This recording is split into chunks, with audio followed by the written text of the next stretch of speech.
Bonjour à vous tous. J'aimerais pour répondre à cette première question adresser trois réflexions. La première concerne la résilience des chaînes logistiques. Je crois que cette crise a montré que les chaînes logistiques basées sur des logiques régionales, nationales ou européennes avaient plutôt été très résilientes pendant cette crise, et ce grâce à l'engagement sans faille de nos équipes, ainsi qu'une Europe de la logistique qui a plutôt préservé les flux de marchandises et qui a plutôt bien fonctionné. La deuxième réflexion que j'aimerais partager avec vous concerne le dialogue, l'écoute, la coopération dont tous les acteurs ont fait preuve pendant cette période de crise et qui a permis en permanence de s'adapter aux nouvelles contraintes, aux variations d'activité. Et je crois que ces comportements sont gages d'optimisation future si nous réussissons à les faire perdurer. La troisième réflexion que j'aimerais partager avec vous concerne l'adaptation et l'adaptabilité de nos entreprises et de nos équipes à ce nouveau contexte. Je crois que toutes les organisations ont été bouleversées, qu'elles soient opérationnelles ou en télétravail, et je crois que ceci a été une révélation pour beaucoup d'entreprises. Oui, il est possible de fonctionner différemment, et je pense que ceci aura des répercussions durables sur l'organisation du travail.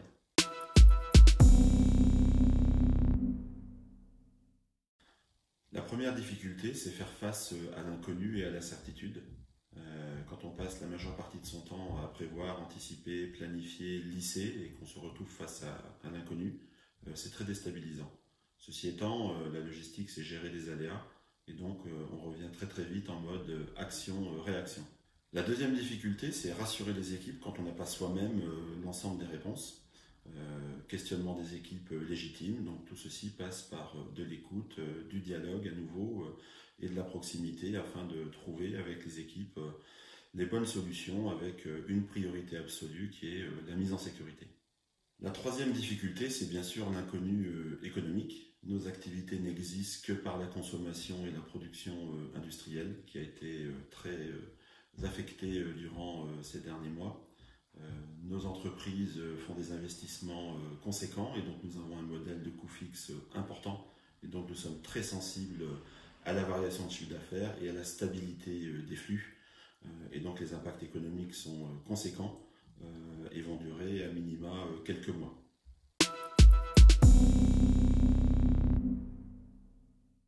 En ce qui concerne le futur, je pense qu'il est trop tôt pour avoir des certitudes.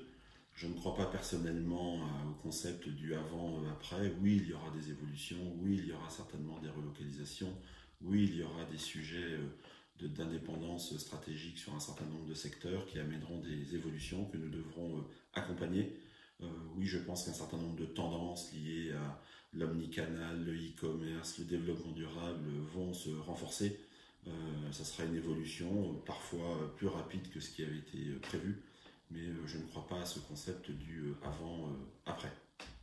Le deuxième élément de réflexion sur le après, il concerne le niveau d'activité, le niveau de consommation qui va s'établir dans les mois qui viennent. Beaucoup d'entreprises ont été durement touchées par cette crise, un certain nombre de secteurs n'ont pas encore complètement redémarré ou en sont au tout début. Nos activités sont très liées à ces niveaux de production et de consommation. Et je pense que les conséquences pour notre secteur vont être assez durables.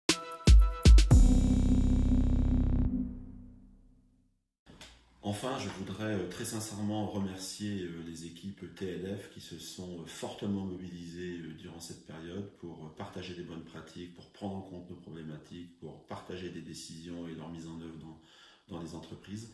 Un grand merci à vous, ainsi qu'à tous les dirigeants qui ont participé chaque semaine au call Supply Chain de la commission Supply Chain, qui nous a permis de partager ensemble nos difficultés, des solutions pragmatiques sur les masques, sur les visières, sur les distanciations.